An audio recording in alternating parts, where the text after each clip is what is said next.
Faida ya elimu ni ipi? Ndiyo, faida ya elimu kwanza inakupa ujuzi. Ijapokuwa Mungu alikuja na mpa mwanadamu ujuzi, lakini ukienda kwenye ualimu, ukienda kwenye shule, utapata ujuzi zaidi na itakusaidia, utajua vitu vingi ambavyo ulikuwa uvifahamu. Utaonekana kuwa wa thamani kwa sababu kupitia nini? Elimu yako. Kwa hiyo ni faida. Pia unaweza ukaajiriwa na kufanya kazi ambazo zinastahiki kwa wewe kuzifanya kwa sababu una elimu yako, una degree, una diploma, una license, ile itakusaidia. Twende sasa hasara za elimu. Hasara za elimu ni mtu ambaye hajasoma anaweza kuonekana kwanza ni fukara. Ijapokuwa nilisema maisha sio mpaka usome, bali ni maisha yenyewe. Lakini kama haujasoma utaonekana we ni fukara. Ndiyo, unaweza ukafanya kazi za mitaani na watu wakakudharau. Unaweza ukafanya kazi ambazo hazistahili, watu wakakuone kuwa wewe sio wa thamani.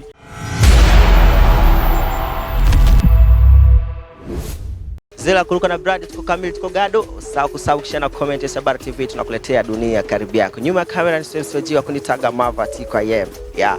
Leo tupo bado ndani ya Funguka Straight Point, tuko na mwalimu kwa mara nyingine tena tunajifunza kuhusiana na neno elimu. Ni Funguka Straight Point, kichwa cha habari tu ni elimu. Kuna nini katika elimu? Shuka na maandiko matakatifu ndani ya Sabara TV, tutaelewana kizaidi. Mambo vipi mwalimu? Poa poa. Habari za miaka? Tunashukuru Mungu tuko salama. Nyingine tena tuko pamoja. Ndiyo. Unaelewa nini unaposikia neno elimu? Ninaposikia neno elimu, ninasikia mambo mengi sana kwa sababu ndani ya elimu mnakuwa na muunganiko wa vitu vingi sana. Ndiyo. Tupe kama vitu vitatu hivi ambavyo vinaweza vikatufunua akili. Kwenye mambo ya elimu utakuta ni vitu vitatu kabisa ambavyo vinaweza kuwemo. Kwanza vinaomba akili, vinaomba busara pamoja na hekima ndani yake. Katika elimu. Unahisi wazee wa zamani walisoma? Wazee wa zamani ndiyo, kuna baadhi ambao walisoma na wengine hawakupata nafasi ya kusoma kulingana na hali ya kiuchumi. Ndiyo. Hivi tukisema zamani, enzi zile katika elimu wanatuambia eti hakukuwa madaftari huko nyuma, hakukuwa vitu gani, ila tunaona kuna kumbukumbu ambazo zipo zilikuwa zinaandikwa. Hivi zilikuwa zinaandikwa kwa njia gani? Kwenye mambo ya walimu kuna vitu ambavyo vilikuwa vinaandikwa kupitia kumbukumbu ambazo watu walikuwa navyo. Ni kweli kabisa, daftari zilikuwa adimu sana kwenye vipindi vya nyuma huko. Na sisi nao tunakuwa tunavifuatilia baada ya sasa ya kwenda mashuleni kusoma. Kipindi cha zamani walikuwa wanaandika kupitia maganda ya mti. Afu anaandika na kumbukumbu inabaki kuwa hapo. Sasa kwa leo mifumo imebadilika, ndio maana kunakuwa na daftari. Kwa hiyo yale maganda ambayo yalikuwa yanaandikwa yako maandishi yaliachwa, yakaanza kuwekwa kwenye madaftari. Madaftari yakabadilishwa vitabu tena vikaanza kuja tena kupitia madaftari. Kwa hiyo mpaka sasa hivi kuna vitabu na kuna madaftari. Kwa hiyo hizo ni kumbukumbu ambazo zinakuwa zinabakia kwa ajili ya watu wengine kuja kuendelea na elimu. Tukiingia kwetu hapa Checheni, vijana wengi ukiwaambia neno elimu hawaelewi kwa sababu walimu wengi wanatuambiaga maisha ya elimu, kuna maisha mazuri mbele ya baada ya elimu. Ila kuna baadhi wanafunzi wanasema hapana, kama ni ukweli angalia maisha ya mwalimu wako. Una kipi cha kuambia hicho? Ndiyo, kwanza ni kusoma. Elimu ni msingi wa maisha wa kila mtu katika dunia. Kwa hiyo hauwezi ukawa rais kama hujapitia kwenye ualimu. Hauwezi ukawa mbunge hujapitia kwenye ualimu. Hauwezi ukawa mwalimu kabla hujasoma. Kwa hiyo ni lazima usome. Na watu ambao wanazungumzia masuala ya elimu kuwa eti elimu sio msingi wa maisha, au watakuwa wamejipotosha wenyewe. Kwa sababu mafanikio ya mtu yanakuja kwanza kupitia elimu. Lakini pia mafanikio ya mtu yanakuja kwa mtu mwenyewe binafsi. Kusoma sio eti ndio kupata maisha, bali ni maisha yenyewe. Lakini na tulazima kusoma. Kwa mtu ambaye anahitaji kusoma kabisa ni lazima apite shuleni na asome. Ndiyo. Wanakuambia kila kitu kina faida yake na hasara yake. Tunaingia sasa ndani ya elimu kabisa. Faida ya elimu ni ipi? Ndiyo, faida ya elimu kwanza inakupa ujuzi. Ijapokuwa Mungu alikuja na mpa mwanadamu ujuzi, lakini ukienda kwenye ualimu, ukienda kwenye shule, utapata ujuzi zaidi na itakusaidia, utajua vitu vingi ambavyo ulikuwa uvifahamu. Utaonekana kuwa wa thamani kwa sababu kupitia nini? Elimu yako. Kwa hiyo ni faida. Pia unaweza ukaajiriwa na kufanya kazi ambazo zinastahiki kwa wewe kuzifanya kwa sababu una elimu yako, una degree, una diploma, una license, ile itakusaidia. Twende sasa hasara za elimu. Hasara za elimu ni mtu ambaye hajasoma anaweza kuonekana kwanza ni fukara.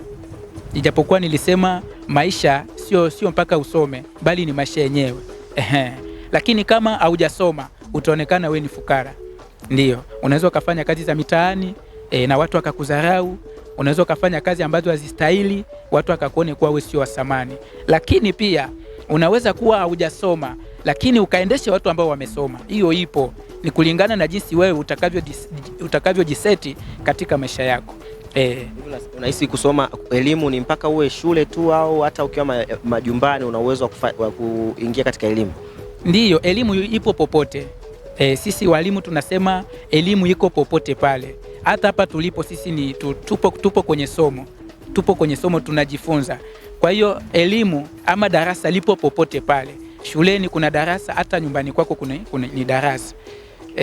Bwana, nipo na mwalimu hapa. Katika kumalizia nimebakiza maswali yangu matatu. Ngoja sasa nimuulize kama mwalimu atanipa majibu.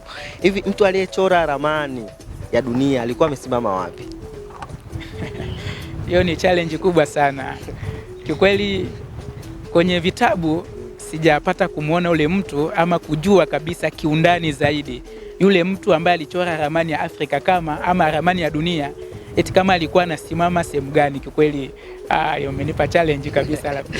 Mwalimu, twende na nyingine hii hapa. Swali la pili, nimesema yamebaki matatu, sasa hivi yamebaki mawili.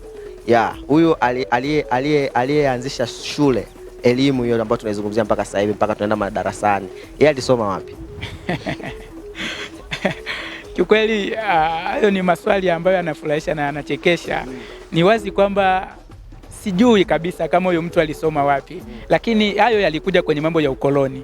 Tukiangalia hayo yote hayo yalikuja kwenye mambo ya ukoloni. Hata huyo ambaye tunasema kwamba hatujamfahamu ambaye amechora ramani ya dunia, yote hiyo iliingiliana kwenye mambo ya ukoloni.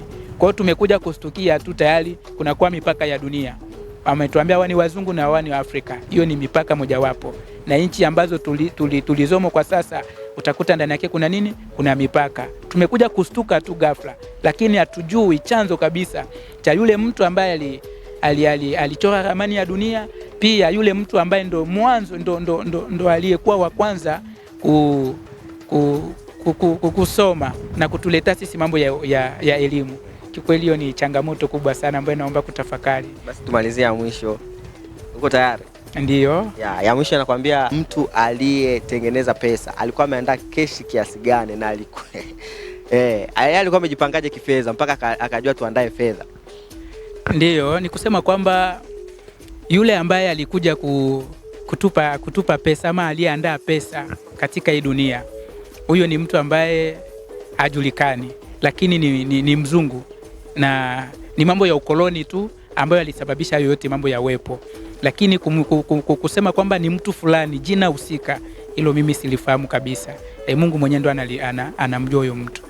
Na huyo mtu sijajua kama alikuja na keshi ya shingapi, lakini ukiangalia huyo mtu alikuja anajipanga vizuri kabisa, na mpaka hivi sasa hela ambazo zipo kwenye hali ya juu ni hela za wazungu, kama vile dola, kama vile euro, zile zina thamani masenti sawa. Lakini ukiangalia pesa zetu za huko Afrika hazina thamani kama za kwao. Ndio kwa maana pia utakuta na sisi tunatumia dola, tunatumia mafra, tunatumia mashilingi. Ukiangalia shilingi na dola ni vitu ambavyo vipo tofauti sana. Kwa hiyo ni mzungu ambaye alileta hayo mambo ili pia kuja kutukolonize sisi huko Afrika. Okay bwana, ulikuwa nami kipindi chote ndani ya Funguka Straight Point. Ya leo tumejifunza kitu kinachoitwa elimu. Ni kwa mara nyingine tena tulikuwa na Mwalimu Henry wakunitaga Mavati kwa YM. Usisahau kusubscribe hiyo Sabari TV, kushare na comment. Utakuwa umefanya unyama sana. Nyuma kamera ni Swems OG. Ciao.